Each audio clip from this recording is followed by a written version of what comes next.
नवरात्रि के तीसरे दिन माँ दुर्गा के चंद्रघंटा स्वरूप की पूजा होती है।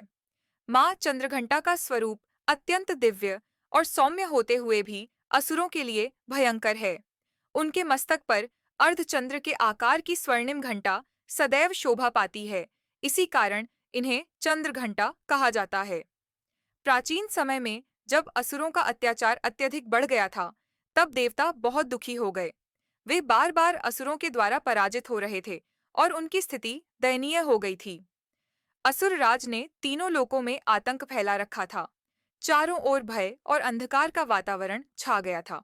सभी देवता मिलकर हिमालय की पुत्री पार्वती जी की शरण में पहुंचे और उनसे प्रार्थना की कि वे हमें असुरों से मुक्त करें। पार्वती जी को यह सुनकर अत्यंत क्रोध आया और उन्होंने तुरंत अपना दिव्य और उग्र रूप धारण कर लिया। इस स्वरूप में उनके 10 हाथ प्रकट हुए। प्रत्येक हाथ में उन्होंने अस्त्र शस्त्र धारण किए: त्रिशूल, गदा, तलवार, कमल, धनुष बाण, खड्ग, कमंडल, घंटा आदि। उनका वाहन एक सिंह था। जब उन्होंने अपने मस्तक पर अर्धचंद्र के आकार की स्वर्णिम घंटा धारण की, तब वे चंद्रघंटा कहलाईं। उस घंटे की ध्वनि इतनी प्रचंड और अद्भुत थी कि उससे संपूर्ण आकाश, पाताल और पृथ्वी गूंज उठी। माँ चंद्रघंटा की गर्जना और उस घंटे की ध्वनि से असुरों की सेना घबराकर भागने लगी। लेकिन फिर भी असुरराज ने अपनी पूरी शक्ति से युद्ध किया। माँ चंद्रघंटा ने अपने उग्र और वीर रूप से असुरों का संहार कर दिया।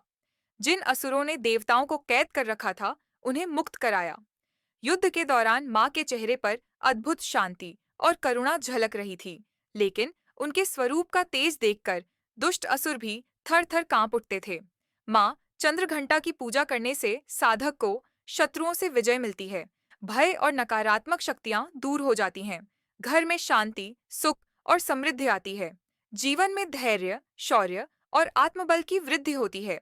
यह भी कहा गया है कि जिन लोगों को मानसिक अशांति, भय या बार बार असफलता का अनुभव होता है, यदि वे श्रद्धा से माँ चंद्रघंटा की उपासना करें, तो उनके जीवन में स्थिरता और सौभाग्य आता है। पूजन विधि: प्रातःकाल स्नान कर स्वच्छ वस्त्र धारण करें।